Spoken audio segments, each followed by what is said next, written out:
Kevin. Hi, everyone. Welcome to Weekly Dharma Gathering. My name is Sheena, and I will be your host tonight.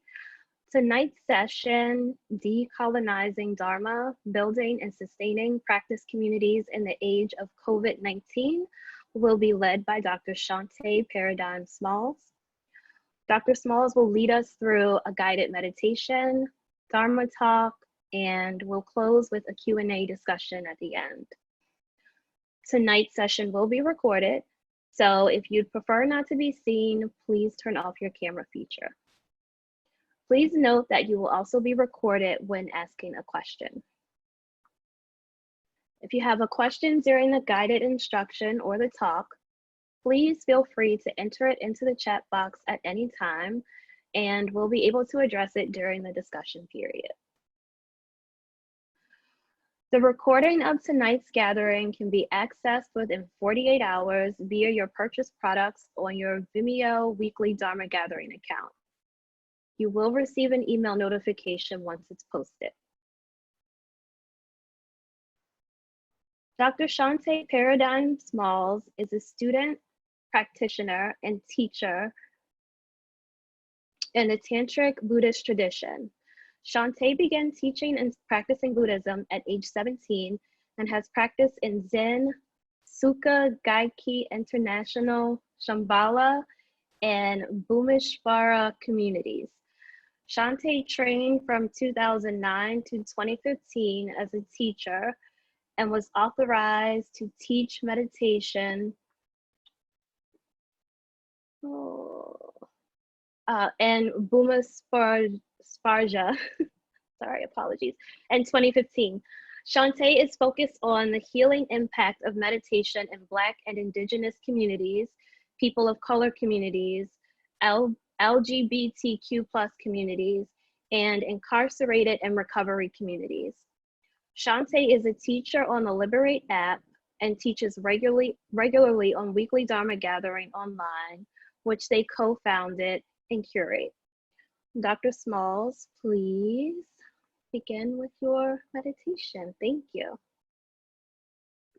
Oh, Sheena, thank you so much for hosting tonight. And I thank you all who are joining us live on Weekly Dharma Gathering. And it's a real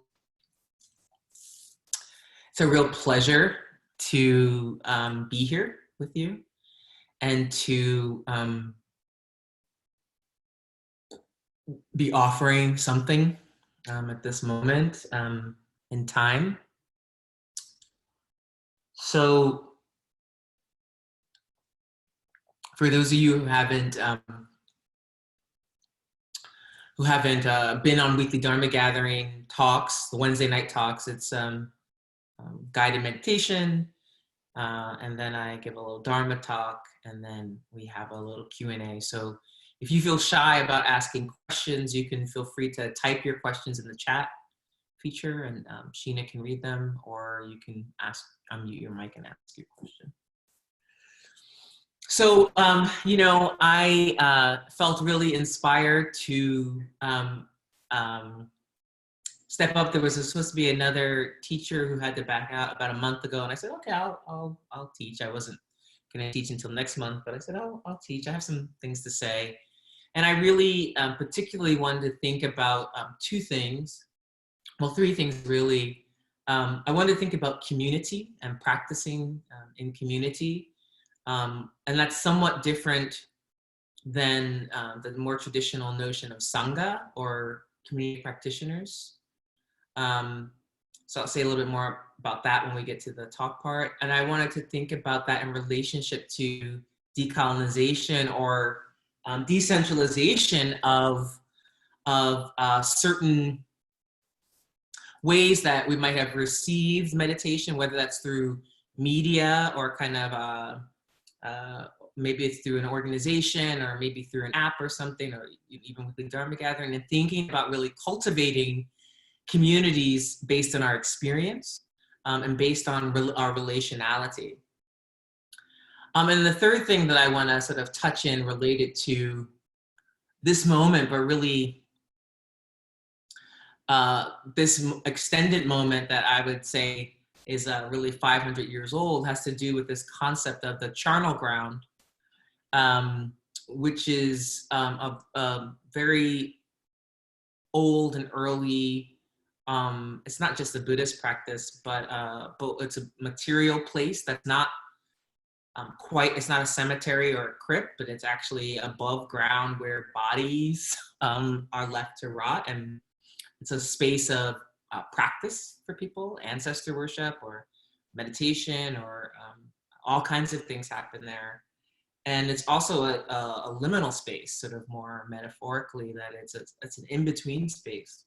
So I want to really talk about this current pandemic and many of the things, you know, happening in our world that have been happening in our world for a long time as a charnel ground, and how we practice in that. And that really, to my mind, has to do with community, has to do with relationship.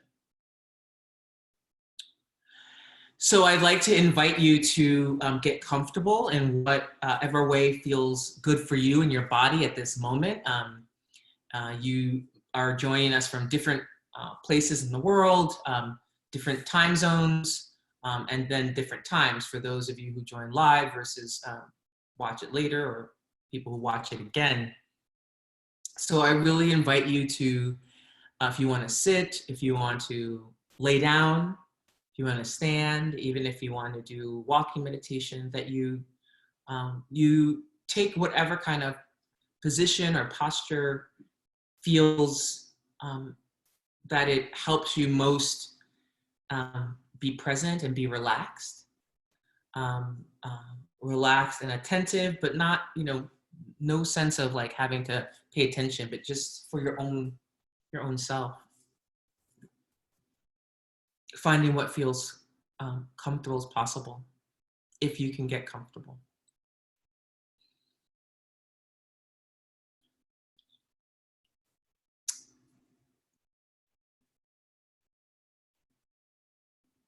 So I'd like to actually lead you through a guided meditation that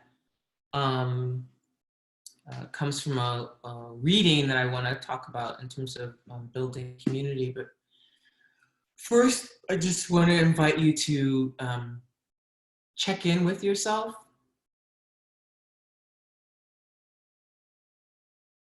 How is your body feeling? Does it feel soft or hard, tight or loose? Is there a temperature? Is there a sense of grounding, or is there a sense of floating, or anything between or outside these binaries that I'm naming?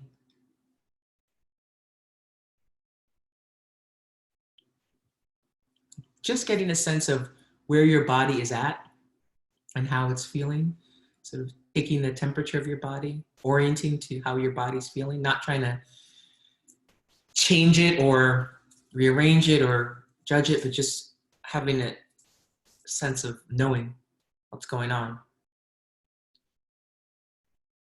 And then we want to do the same thing with our emotional state. Just how am I feeling in my emotions? Are they up, side, down? Do I feel anxious? Do I feel relaxed? Excited? More depressed? Just whatever it is, having a sense of orienting to your own experience, checking in with yourself and letting that be okay, whatever is happening.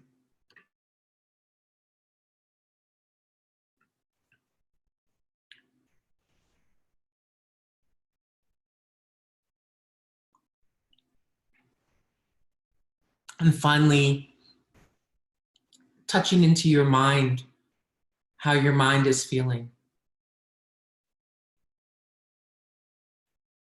Fast, slow, medium, spacey, clear, foggy, attentive, whatever it is, just having a sense of familiarity.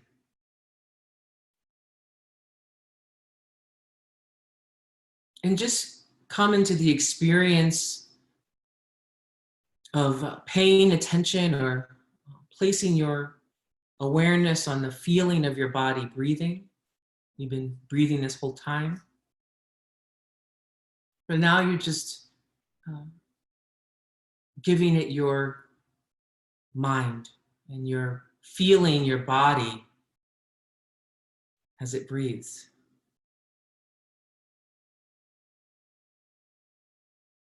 Your eyes can be open or closed, but just have the gaze be soft, relaxing the jaw and the skin around the forehead, on the eyes,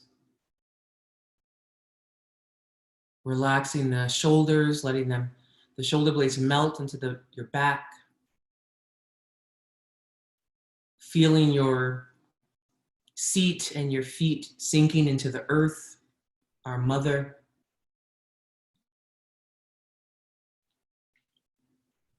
Letting the earth and gravity support you on this journey we're on of life, living. Relaxing the jaw and just feeling the body breathing. Feeling what you feel. Letting go of goals, deadlines, and mastery. The breath is our reminder, the breath and the body. We can come home to those. If at any point you feel uncomfortable or you feel too stirred up, you can just relax the technique. Just, sit or lay down.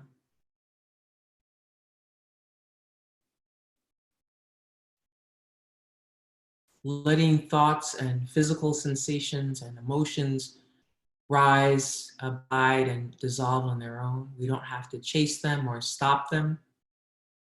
They come, they appear, they go. And we can just be present with that situation.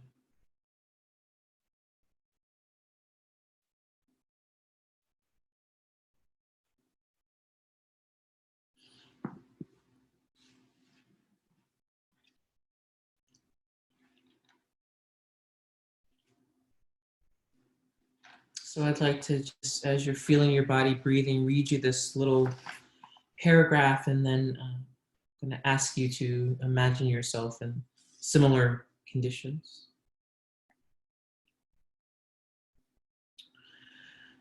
This is from a book called The Buddha's Wife. Her story and Reader's Companion, A Path of Awakening Together. And this is the story of Yashodhara, who was married to Siddhartha before he became Buddha Shakyamuni, and what happened to her after he abandoned her and their son, Rahula. Yashodhara felt herself about to go down the usual path of words, carried by bitterness and resentment. But this time, she stopped herself. She said to her mother-in-law, the Buddha's mother, Pajapati, "Go on." Pajapati says, "Do nothing except what you are doing for me right now." "What's that?" Yashodhara asked. "Listening. Just listen. You don't need to lift a finger. Just listen and take in what the other person is saying and feeling and being. And you don't need to do or say a thing. Can you do that? Silence your own mind to receive theirs. I don't know. Just try." Yashodhara felt a hit of anger at this condescension, this treating her like a child, but she agreed, "I will." In the following days in the circle of women, each of the women began to share her own life stories and daily learnings. Periods of speaking and listening and silence became the rhythm of the circle. They became part of the daily ritual. Wisdom and compassion grew. "I remember," said Yashodhara to us, smiling, "how I came to see our circle as sacred. holding all of us with love and compassion, arising like a fire in the forest, burning away the undergrowth in our minds. It not only warmed us, but surrounded and held us all, infusing each of us with a certain clarity. Each became a part of the whole, no longer separate, but illuminated by the fire's light. And after a while, I have no idea how long it was, I no longer sat in the center of the circle. I moved to be part of the circle. Instead of everyone turning in toward me, each turned to each other in the circle, and I joined in that turning to the others. It was at that moment that looking back, I can say, I begin to heal.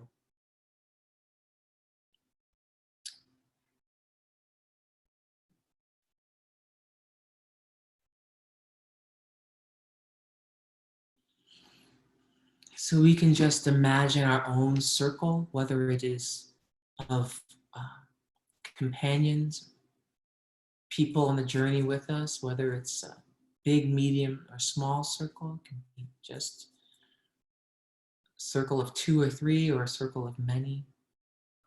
Who we want to invite to be with us, ancestors, friends, teachers, lovers, acquaintances, people who we feel warmly toward, and our circle of care and strength and relationality.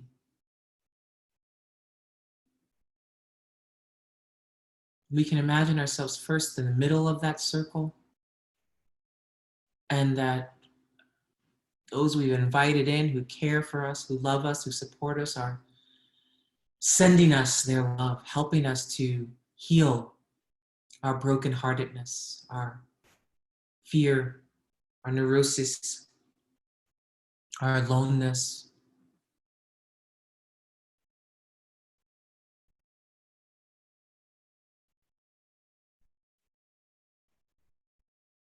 All they want for us is for us to be connected and safe and sane and healthy.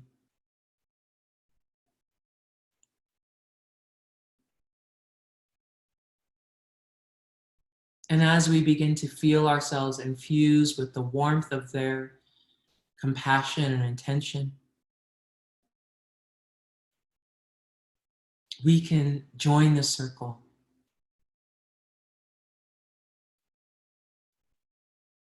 And in turn, we're sending compassion and warmth to this circle of care, of relationality, of community and companionship, of mutual aid and network. That even if we're sheltering in place alone or with very few people, we're not alone. We have always our ancestors, always those we carry in our hearts, our minds, and our body. And we can call upon them to manifest in our consciousness. And call them to the present to be with us as we restore our sanity and our sense of equilibrium. Feeling the warmth of their love, of their well wishes, of their care and concern. Feeling that in our heart center as a warm fire or as a blaze.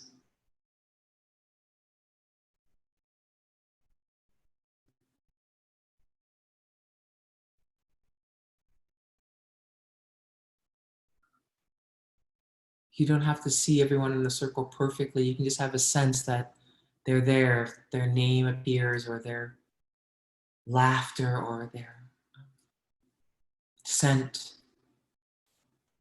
something about them. Just know that they're here with you, with us.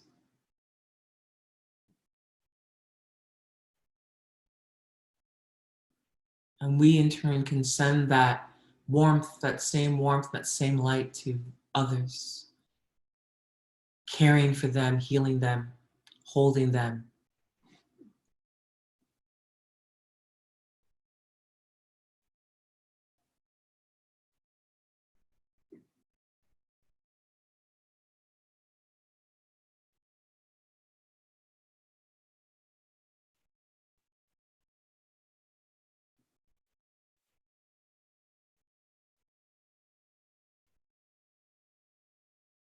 Others may join your circle, some may leave, that's okay. Just make room for whoever is here for healing and to offer support.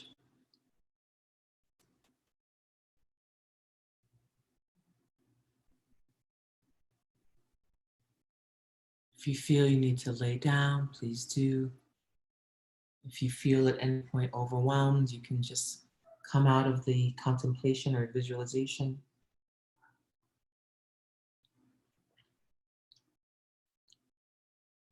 But we're remembering what we always have, which is someone cares about us.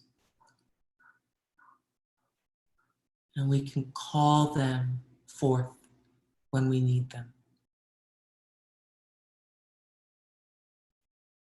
And a reminder of like the earth, this circle is what connects us.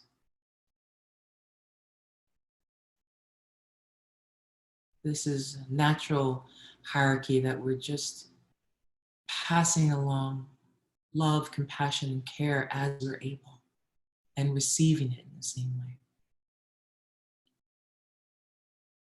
So it doesn't have to be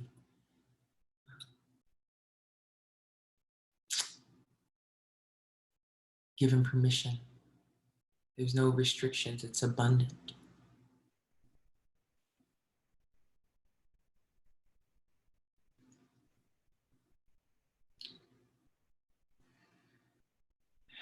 And we can begin to let the visualization begin to melt and dissolve. And it dissolves into a warm, blazing fire in the center of the circle that is just dissolved. And that blazing, warm, gentle fire dissolves into light. That light dissolves into our heart center.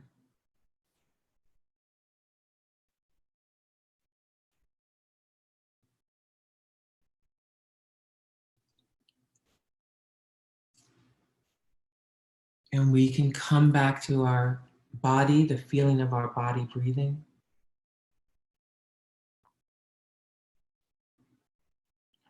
Returning to your room and this time and this place.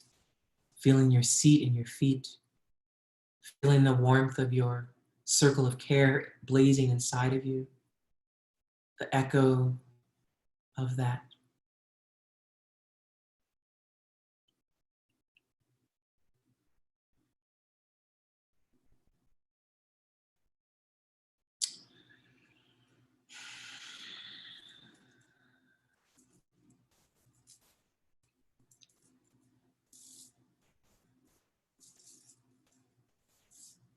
I've been thinking a lot about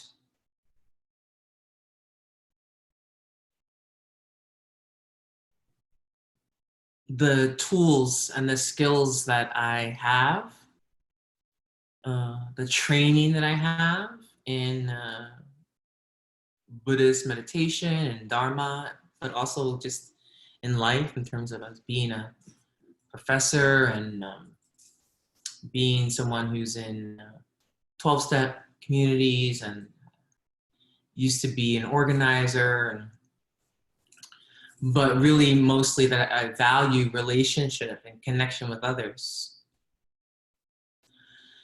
And I have this real desire to be a part of helping to alleviate the suffering of all beings. And this is something that I do very imperfectly and haltingly and sometimes resentfully, even though I took a vow in 2009 to be a bodhisattva, a compassionate being who would work for the wakefulness of others before myself, no matter how many lifetimes it took. And what that really has entailed is a lot of practice and study, and a lot of holding space for other people while I hold space for myself and while others hold space for me. And in particular, I have felt very struck by the not just the gaps in the social contract of, in this case, the United States, but in other nations too, that are really suffering, or the suffering is being exacerbated. The structural inequalities are being exacerbated by COVID-19, like they are exacerbated when, all new and devastating illnesses come to fruition. And that there's an even deeper exposure of the gaps in structural inequalities, but also in relational, the way that relationships in many ways have been turned into transactions. So for instance, even when I first started, I was saying that community here that I'm really thinking about doesn't have to do with, oh, we go to the same church, or we go to the same mosque, or we go to the same meditation center, or we're part of the same group, fill in the blank. But really, community comes from shared experience and a desire to connect and build intimacy based on those shared experiences. People we feel drawn to. And maybe that's because they look like us, or we have some things in common in terms of background, but this is really about heart connection. And that we really commune, that we get to know each other. And in part, the reading that I gave you had to do with this circle of women around Yashodhara in her estranged husband's parents' castle. I mean, there's a lot of dispute of whether the Buddha, was a prince or whether he was like a sort of just a chieftain's son or something. But anyway, let's imagine it's a castle. That these women, regardless of caste or social class, came together to mourn with her. They understood Yashodhara's pain. And out of their experience emerged a community. It wasn't like the inverse, like, oh, I'm a blank and let me go, look up and join that, which is fine. I do that, I've done that. But I think in times like these, particularly when we're in a situation where we're actually completely going against our nature, which is to be social. Mammals are social beings, and human beings we're very much mammals.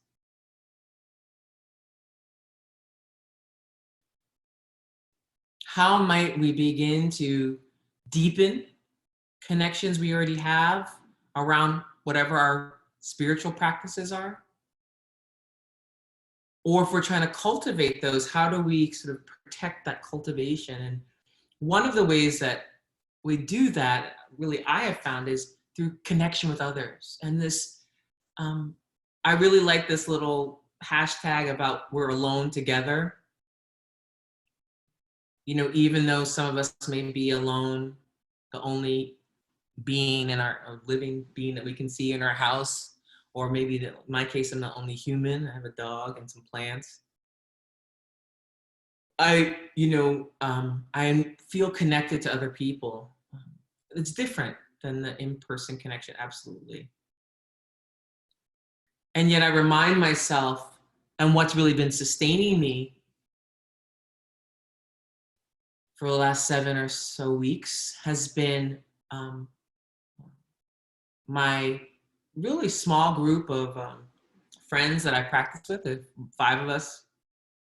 We have a Marco Polo group and a text thread is going on, I don't know, 3 or 4 years now.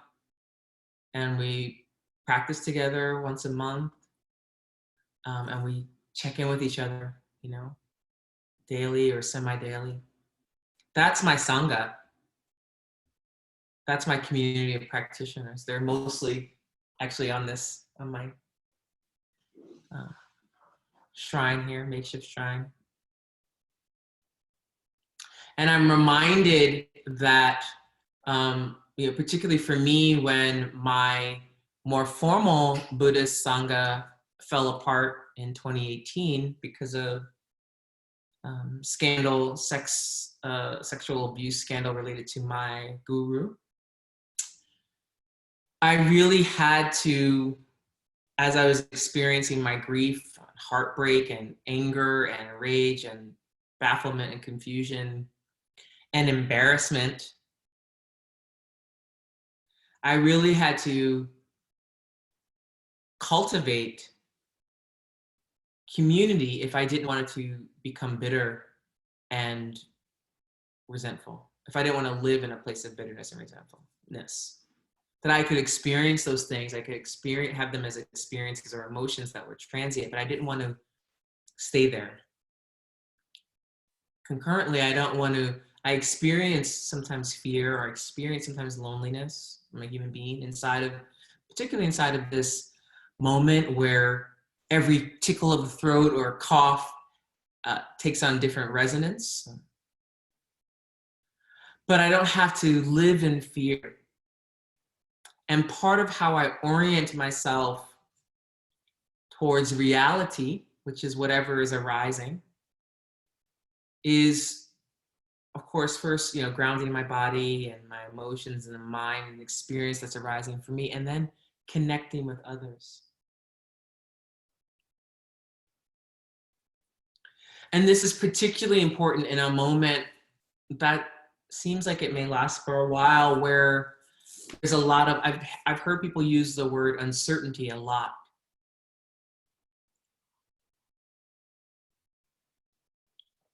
And meditation practice is really awesome for working with uncertainty. Because what it can teach us is that, well, we were never certain anyway. We just thought we were certain, or things were certain. That the nature of reality is to change and shift. And meditation helps us to work with the anxiety, neurosis, control, and fear that arises from encountering the nature of reality, which is change. That helps us to get comfortable with groundlessness and not like it necessarily, and not feel happy. It's not about being happy or blissed out, right? It's not about being lobotomized. To be fully human is to experience everything that I experience. And yet at the same time, to not drown in the quicksand of my emotions. But to be fully awake, I believe, is to be fully human, to fully accept everything I experience. And to be able to have skills to work with what arises. That starts, although it doesn't end, with first getting familiar with what's going on in my body and my mind and my emotions. When I first started meditating, I was a teenager. I started meditating when I was like 16, 17. And I will say, they say there's no bad meditate, but I was a terrible meditator. I mean, I was just really bad. You know, I was like, I would say I was undisciplined for a very, very long time.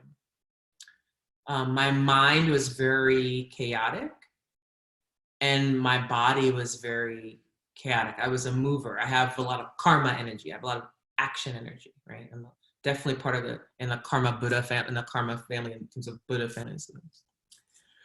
So a lot of action. I'm a doer.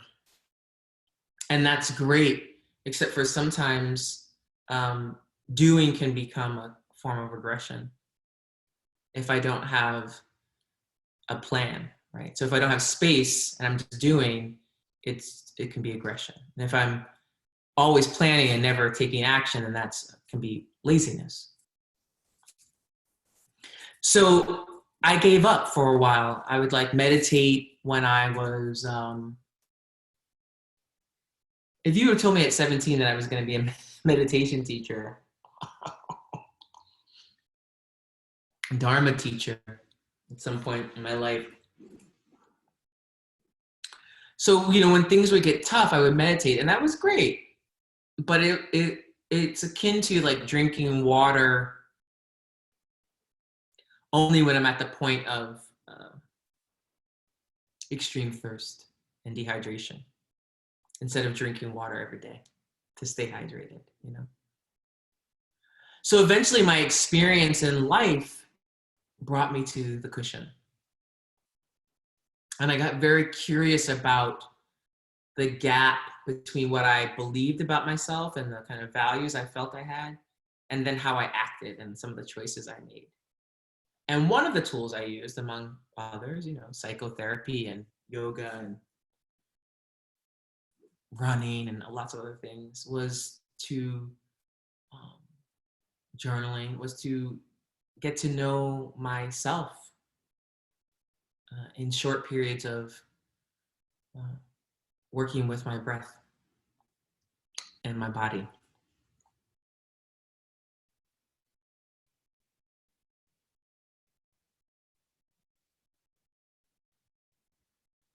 And it's been a very fruitful journey and very painful and heartbreaking. And also I feel incredibly strong internally. And I feel I have a wealth of external connections. And that this was cultivated over a series of decades.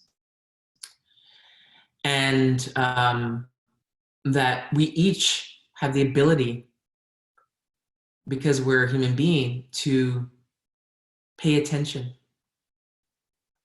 As a matter of fact, the mind is very good at resting on an object. A lot of times that object is me, my thoughts and my obsessions and my life, but the mind is great about focusing on an object.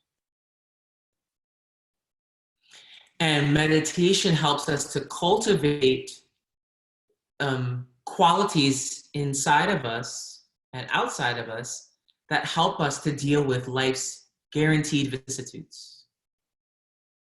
So for instance, as our neurosis arises, in the past, I would feel incredible embarrassment about my neurosis and felt it had to be killed, squashed, hidden.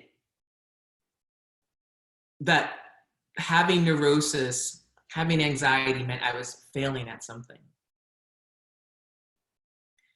And instead I began to be taught and really experience for myself, which is the key.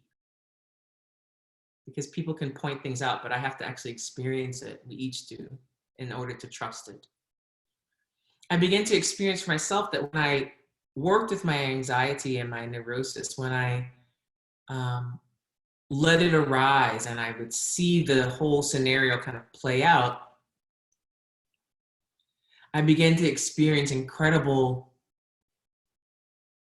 compassion for myself and how I got to be like that in this lifetime. And then I began to see how the neurosis and anxiety at some points in my life had really served me and protected me, and that they no longer did. And I could begin to befriend them, those qualities, so that they could teach me what they had to teach me. That my neurosis and my anxiety were the doorways to my wisdom. They were the same thing. There was no wisdom, there was no waking up without really walking through that hall of mirrors of distortion and anxiety and neurosis and inadequacy and fear. And through that process of like letting it arise, you know, working with meditation teachers and mentors and sitting on the cushion many hours, crying, you know, getting angry, falling asleep, you know, fantasizing, I began to become friendly with myself, get to know myself, get to know my mind, get to know my habits of thought, get to know my consciousness.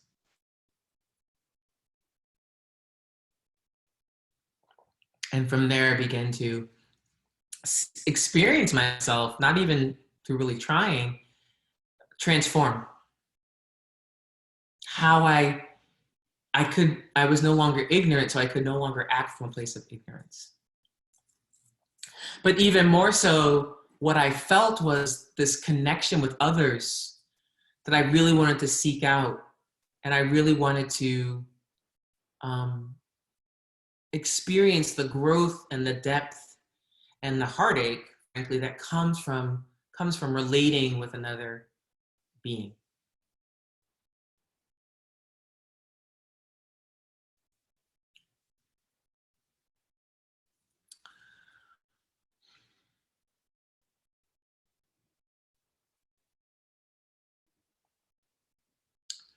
So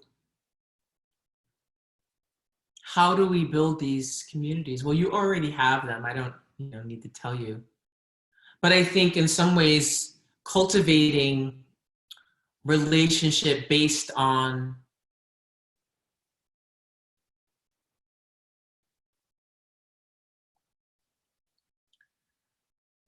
clear seeing rather than complaint and anxiety and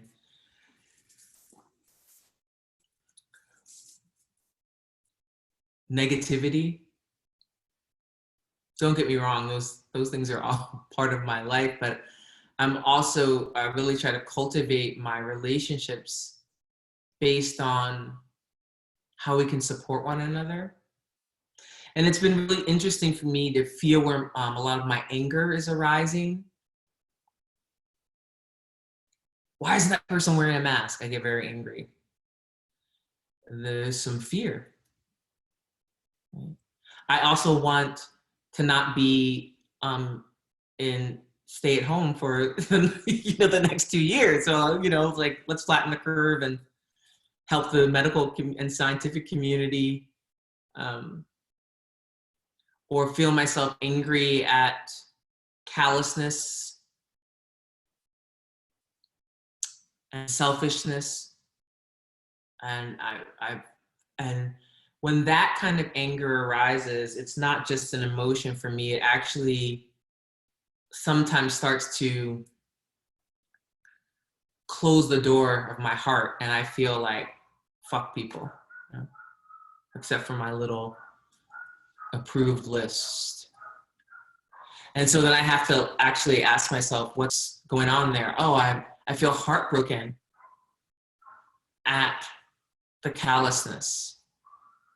And my anger and my righteous rage feels powerful, but it's ultimately impudent. It's not as powerful as actually letting myself paradoxically experience the ignorance of the very people I'm angry at. And then I begin to actually connect with this power,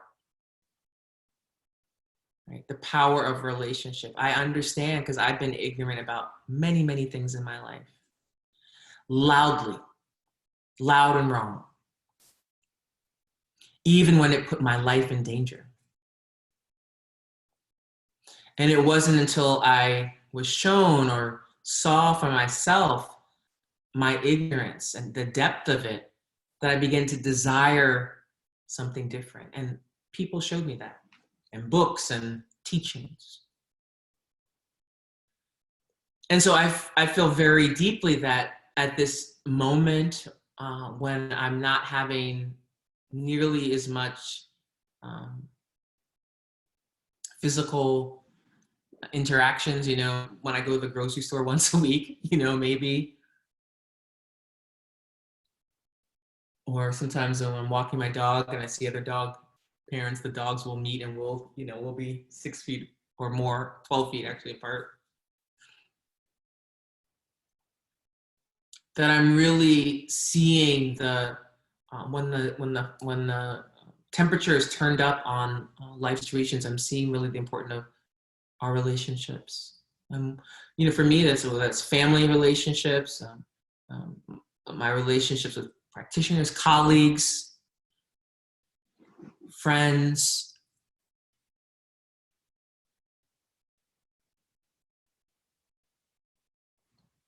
One of my teachers, Lamarad Owen, said this thing that I thought was really, it's quite simple but profound. He said, you know, if one of us has COVID, all of us have COVID. And, you know, this idea that, you know, we can't, you know, run away from it and by going to another state or country. We can't do the kind of the US sort of version, kill it with a gun or something. Arrogance it or ignorance it away. It has to run its course as a biological system. And the encounter is already changing the world, exacerbating fragile healthcare systems and economic systems of inequality, and leaving death and sadness and illness in its wake. But one of the things that's been really helpful for me is to remember that the SARS-CoV-2 virus is amoral. It has no ill will or goodwill. It's just happening. And the encounter is producing results. So I've been finding myself doing a lot of practices related to, I'm in the Tantric Buddhist tradition, or Vajrayana, or sometimes it's called Tibetan Buddhism, but we're kind of separated from Tibetan political and cultural trappings. But this Vajrayana tradition did emerge in the 11th century in the Himalayan region in Tibet and Nepal and Bhutan, coming from India. And there's a whole cycle of teachings that, many teachings that have to do with illness. Some of them have to do with healing illness, like medicine Buddha or Tonglen, compassion practices, or other things like that, Amrita practices. And then there's a series of practices that have to do with protection and that have to do with the wrathful mothers who, it is said, release illness when we are out of alignment. So it's very interesting. And that we call on these mothers, Ekajati in particular, or mamos, and it's an opportunity to realign, to clarify. And because Buddhist practice, at least how I practice it, also asks us in some of its earliest teachings to contemplate our nature as an impermanent being, right? The life of beings like a bubble from the four immeasurables, or the four reminders that turn our mind toward the Dharma. That all through the Buddhist meditation practices, meditation itself helps me to relax with my inevitable change in appearance. So like my thoughts, I arose, I abide, and then I'm going to go somewhere. And meditation helps me to relax with every single increment or iteration of that truth. Because if I cannot relax with that, I stay in the suffering. I stay in the truth of suffering, because existence is suffering. But if I can relax with that, then birth, illness, old age, and death aren't terrifying. They're reality, the nature of reality. And I practice to be liberated from my deception that I'm permanent, or that anything is permanent. But I need help to do that. I need others, right, to help me strengthen that commitment to being a full human being, which is really hard. Not perfect, not nothing impacts me, not even sometimes, when I walk my dog, every time I leave my apartment, I wear a mask. I've been wearing masks since like mid-February. And some people, I'm in Atlanta right now, but I'm moving back to New York next week where I live. And I'm always fascinated by how I can be influenced by someone just looking at me. And I remember when I was in mid-February, or late February, I was flying to Los Angeles for work. And I was wearing my mask and gloves, and this woman who worked at the Atlanta airport kind of ran up. I saw her running toward me and kind of giggling, and she was trying to, on the slide, take a picture, but she wasn't that slide because I saw her. And just 2 weeks later, it was a very different story. And I think about how much embarrassment can actually prevent us from taking care of ourselves. Because I'm doing something that not a lot of people are doing. When I flew to New York, 2 weeks later after that, everyone was wearing a mask. When I was flying back, to Atlanta. So sometimes I get embarrassed by appearing different, and I can even do something that would make me put myself in danger instead of taking care of myself, And meditation helps me to see that and not judge it, but just to see it, get curious about that. Okay. Put your mask on, and then you can think about that. So I just invite us to find people we want to connect with, and I try to check in with at least 2 or 3 people every day. It can just be by text, or there's that new app, House Party, that the kids are using, or whatever it is, Instagram or phone call, email.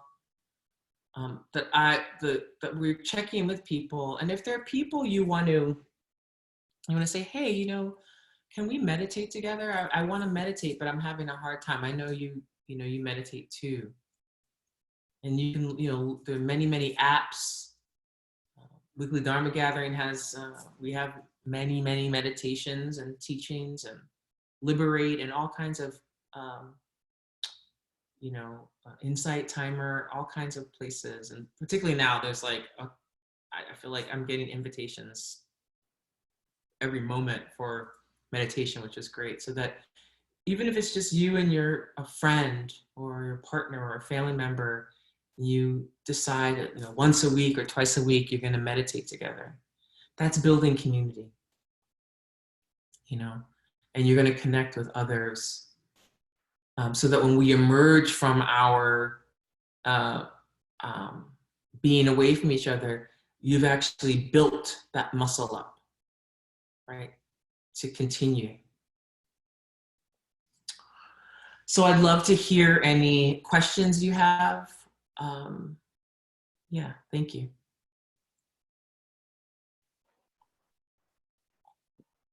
Thank you so much, Dr. Small.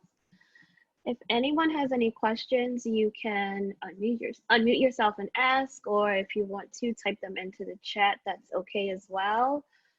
Just want to remind you that you will be on camera if you ask a question. So if you want your camera off while you ask, that's perfectly fine.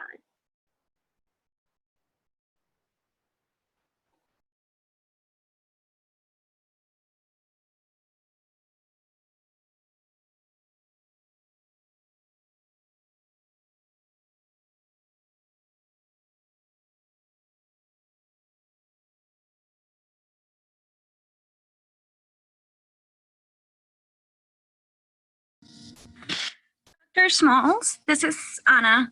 Can you hear me? I can hear you, Anna. Thank you. Okay.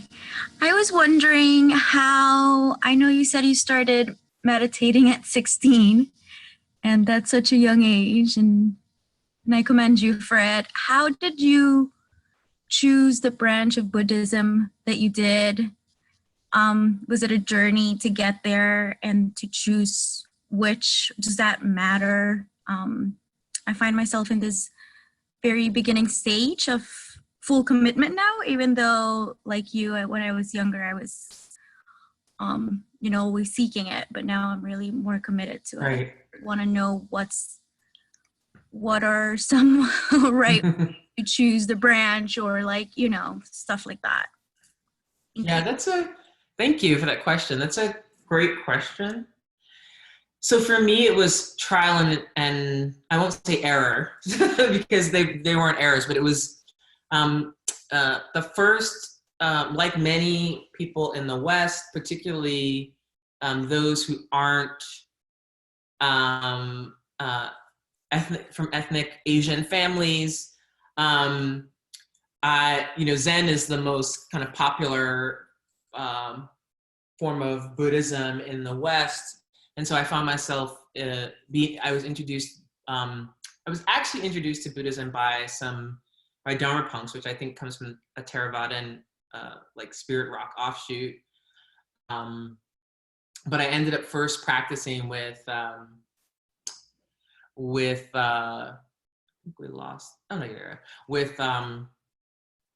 sort of Zen. And then in my early 20s, it was like a whole bunch of like queer POC kids. We ran together, and one of them got really into SGI, Sogakai International, the Nam-myoho Renge Kyo. And so all of us were just going, and I got really into that. So I practiced with SGI for a few years. And as I was reading a lot of the books in SGI, is a Japanese Buddhist organization, and I really liked the community aspect. It was it's the most diverse, Western Buddhist Sangha. It's practically all people of color, including ethnic Asian folks. It's in the early 2000s, they had queer and trans retreats. They had women's stuff. They had men's groups. They had teen groups. I mean, they were, they're very organized. And what I found was that I began to read a lot of different Dharma books, which is what I really recommend. And I started to read two particular people. One was Pema Chodron, who a lot of people have heard of. I was at a yoga studio and I had a bookstore and I picked up this book and I was like, oh, okay. And then I began to read her teacher, who I didn't know for a long time was her teacher, Chogyam Trungpa Rinpoche. They talked very differently about the Dharma, but the way that they talked about Buddhist Dharma was so relatable to me as someone in my early 20s who was born in the West. And so I went searching that out and ended up, a few years later, becoming part of Shambhala, which is a tantric community, comes from a tantric, it's a Western tantric community, and so forth and so on. So it was really through like I listened to a lot of teachers. Whenever, these teachers would come through, I really found myself drawn to the Vajrayana or tantric form of Buddhism, partly because of the magical aspects of it. Really felt familiar in some ways in my own upbringing as an evangelical Christian. And I like that idea of talking about the unseen world. That was, other people want nothing to do with that. And they're like, I want to sit and I want that. And so, I have friends in other traditions who are like, you Vajrayana people, weird. And so I think you have to find what's warm, what you're drawn to. And I felt I have, been in now the Vajrayana tradition since 2006. And it's really, now it's more broadly. I'm not in Shambhala, but I have two of my two teachers are Tibetan Buddhist, Western Tibetan Buddhist lamas, and they are, focused on things that I'm interested in, like ending patriarchy and decolonizing and, ending homophobia and transphobia, so that's, I found myself really drawn to teachers who are applying the Dharma to the suffering that is happening in our world structurally and not just generally, and who are saying this is relevant to, we're not just sitting here being blissed out, we're actually, and some people don't like that, but that's really been my experience. Can I ask 2 follow-ups with that? Yeah. The first is, maybe can you type the names of the 2 people that you mentioned of the books on Dharma? And then the second is, since the title of this session is Decolonizing Dharma, for a new learner like myself and like you in your earlier years, of course, I'm going to the centers that are around me. And how can I differentiate between what's Western and colonized meditation and Buddhism versus, the more real, authentic experience? Yes. Well, it's all colonized, sorry to tell you, whether it's colonized by the Indian caste system or by the Tibetan patriarchal system or by Western systems of colonization. And I think for me, I'm thinking about decolonization really holistically. One is, what is Dharma for me as a Black person born in the US, right? What is Dharma? And for me, it really is, I'm not Tibetan, I'm not Indian, I'm not Asian. And I really had to begin to connect, for me, with, I have a Black woman Buddha here that this woman made. She's a Theravadan teacher in the Spirit Rock tradition, and she made this amazing, she's a sculptor. And I was like, okay, I can't afford to buy that, but I'm gonna, have that picture. And just wanting to know, wanted to see what happened to my experience when I have the Buddha that I have on my shrine. One of them is a Black woman, right? Rather than Asian man. And what comes up for me, right? Just to have that imagery there. and that all the people on my shrine are Black, right? Just that, working with that and decolonizing my own mind around that, at the same time being like having to ask questions about, some tough questions about, okay, so this is not my cultural tradition, even though it's my spiritual tradition. And having received a lot of Dharma teachings from white people who received them from Asian people, what was passed on to me? On the other hand, a lot of times when you go to Asian Buddhist centers, there's other forms of colonization and hierarchy happening that are around, patriarchy, that are around a patronage system that can be corrupt, around casteism, around colorism. I mean, these things happen in all the centers, but, right? So part of it is keeping my critical mind, and not, part of sometimes what's hard is, like, in my case, is like when you have my guru is a Asian man, Tibetan man, but almost all the people in my former Sangha were white. And that creates a really weird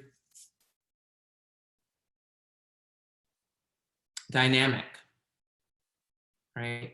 Particularly for the Black, Indigenous people of color, and also even for the teacher, who it's not relational, right? It's like, because people don't that's a whole other topic, but people misunderstand the guru principle. Guru's the teacher, who you say, yes, I will take instructions from you. It's a relationship. And instead, a lot of times people make, a lot of times the kind of colonized mind, particularly like whiteness, turns that into a panacea for all. This person's gonna, people will always say, oh, I'm not religious. I'm like, but you think someone is gonna do the work for you, save you, So it's so decolonization is like colonization is a constant process of having to work with, how even do we give meditation instruction? Is there one way? We say people, so I've become very loose about that, and like really asking people to find their own. People can't really engage with Dharma and meditation practice if we're telling them that they're wrong if they sit a particular way or don't sit a particular way. If they have to breathe this way, they have to have their eyes closed, they have to have them open. That's not what it's about. It's about this thing that I read. It's about coming together. These practices arose out of people coming together and practicing, right? And, they arose out of experience. And then those experiences were written down and codified, and people argued what was, because everyone wanted to reach enlightenment. So then people argued about what was right. And it changes as it goes from place to place, country to country, region to region, language to language, time to time. So in some ways, it's like we find the middle ground between reading. I read a lot of classical Buddhist Dharma. I read a lot of contemporary Buddhist teachers, and practice. So practice, study, contemplation. And like everything else, like our life, it has to be experiential. So, as you're checking out different sanghas, just keep your senses about you. Notice how people, who's in charge, who gives talks, who's in the audience, who are the leadership, is everyone welcome? Do you get a warm feeling when you go in, or a cold feeling? Is it inviting without being like a sales pitch? And so I think those kinds of things are important to, it's important, are questions welcome? Are things transparent, or is there a kind of insider outsider thing? Those are the kinds of things that I think are important to look for. And, no one's going to do it perfectly, but I think there are places where it's inviting, and they want people to come as they are, and they're not trying to sell you anything. And then there are other places I think it's much more about, it's much easier to say, just do what we do, so because we don't have to deal with any, individuals, So yeah. Thank you. Thank you. Thank you. I have a question in the chat from Mallory. In reference to what you said about how relationships have turned into transactions these days, how could I find peace as a space holder myself and charging to hold space in virtual circles? I've been challenged with charging even in person because community has truly been medicine for growth and self-awareness, especially now. Especially now, I feel this work is essential. What might I not be seeing yet? So I think that that's a great question. I think that the transactional doesn't just have to do with charging. That's because we have to, livelihood is important. I think transactional has to do with not like if it's a paid or not paid thing, but that a lot of times, for instance, like I'll teach a weekend or something. And what I always say at the beginning of the weekend is that this is a weekend. So if you went to a weekend called, Introduction to Neuroscience, you would not expect to come in on Friday not being a neuroscientist and on Sunday leave as a neuroscientist. You would expect to learn some things about neuroscience. So when I say transactional, I think what happens is a lot of people are like, I give you this, whether that's my time or my attention or my money or all of those things, you have to do the work for me, right? It's like, instead of it being an exchange that's built on relationship, which takes time, it's like, I wanna, in an hour, I wanna go to a yoga class and then be, relax, or I want to, it's the way that capitalism co-ops relationships and turns them into transactions. And that, so there's a demand for fixing, or there's a demand sometimes for perfection. So this is sometimes you see call-out culture, or sorry, not call-out, cancel culture arise, because when someone makes a mistake publicly, it's much more complicated to be like, okay, come here. Let's talk about what you're saying and the impact it's having, and what are you trying to, it's much easier to say that person is blah blah phobic, they're trash, they're gone. That's a transactional, right? Someone messed up, they didn't, right? And I think there's all kinds of levels of violence. We don't have to take them on, but I think capitalism worships disposability, because then it means the next thing comes and we purchase it, right? So whether that's people, whether that's experiences, whether that's appliances, whether that's our phones, is that disposability becomes the main component to relationship, which turns it into transactional, rather than tarrying with difficulty with people we have connection to, right? Not random, strangers who are being violent. And I think what happens is also, when there's a fee, is that sometimes people feel that then they own you, and you're like, look, this is my work. So healers, teachers, practitioners should be paid for their work, just like anyone else's. Spiritual work can we can get into spiritual materialism, but then we can get into the total opposite, where it's devalued and everyone is like, you have to give this to me for free. So I think knowing your own worth and your own value around that stuff is really important, but not letting those relationships be turned into, or you be turned into some kind of receptacle for you're always being called on, right? And I think this has to do with boundaries. This has to do with knowing when to say, okay, it's hard now, right? Where we work from where we live all the time. But to say, the nature of that relationship is we have to put a container around it. For instance, I always tell people, I don't do business on social media. So if you're like, people will like leave me voicemails, or I don't even know how you do that. I don't like use social media for voice, DMs, private messages. And I'm always like, email my assistant, email, I don't even check some of those messages, right? So I think like just having to have boundaries, because I'm like, I'm not available 24/7, right? For people to like put a coin in and, right? And so setting up those kinds of boundaries so that it's like we build relationships.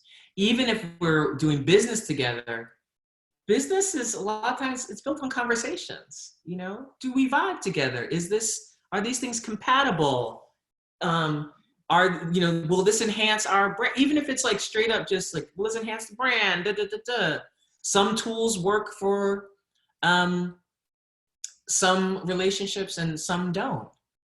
And I think what happens is that one of the, and I hate to use the word good, but one of the generative things about this moment is that a lot of people are understanding that the digital is not a stand-in for real life, right?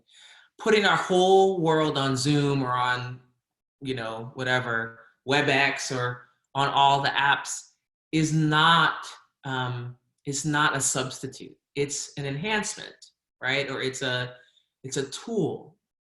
And so I hear a lot of people longing for face-to-face conversations across, generations and age groups. And I think that that's really good, because we get to reevaluate our relationships as relationships and not as a series of likes, clicks, retweets, reblogs, right? And so part of that means slowing down. So for instance, for me, what I was seeing was,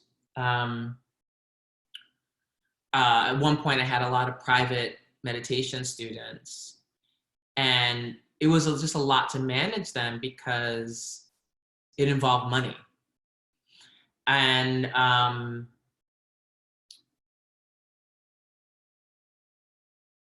so I said, okay, I'm not, some students, after the Shambhala scandal, some of them were like, I was like, yep, they're like, I gotta go. And some I just kind of, we just kind of parted. But for like a year, I wasn't really working with private students. And then I said, okay, I will work with private students, again, a small number, but it'll be completely Dharma based. So it's up to the student if and what they want to pay me. And so that felt a lot better than having, paradoxically, a lot of students and like paying me or whatever. And it felt too transactional. And even when I, with weekly Dharma gathering, since I have a full-time job, when I teach on weekly Dharma gathering, so that we have a staff, a little small staff, and we're only just a little over a year old. And one of the things I realized is that my staff needs the money more than I do. So the percentages, I only get paid when I teach on weekly Dharma gathering. They get paid on a percentage on a rolling basis. So, but this came from experience, right? And realizing I wanted to be able to reward or to value the relationships and the work that people were doing. And sometimes you don't see until you're in it. So, sliding scale, offering sliding scale, we have a rotating, ongoing 7-day trial, as many email addresses you have, you can sign up, discount, all those things, making things accessible as possible. At the same time, if this is your work, having a fee structure. So sometimes when I teach, it depends on some things. I'll say, okay, that's just Dana. So I just say, like, if it's BIPOC, then I'll just do, like retreat Dana, right? White folks have to pay, you know what I mean? And so there are different structures. If it's a longer retreat, then there's a set fee. So working those things out is really important because I don't want to get burned out or resentful. So I do evaluate with my, like with my assistant and with my, the weekly Dharma gathering team. I evaluate, like, I'm like, how are we doing? What ways can we make this more accessible? That's an ongoing discussion about how to make things more accessible. That's part of why we're offering the free teachings on Mondays and Fridays. I think we started in March. We do in April. We're going through May. We'll probably go through June. And we periodically do, on the months we don't have live stuff, we do free access. So it's an ongoing conversation that makes sure it's like we're not putting up barriers. Thank you.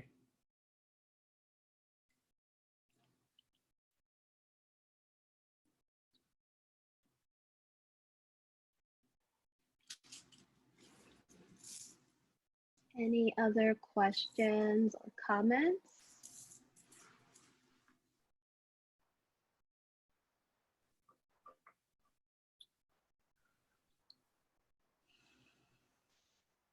Thank you so much, Dr. Smalls, and thank you everyone for Thank you, Sheena. Thank you for joining us tonight. Please join us again on May 6th. That's not the right date.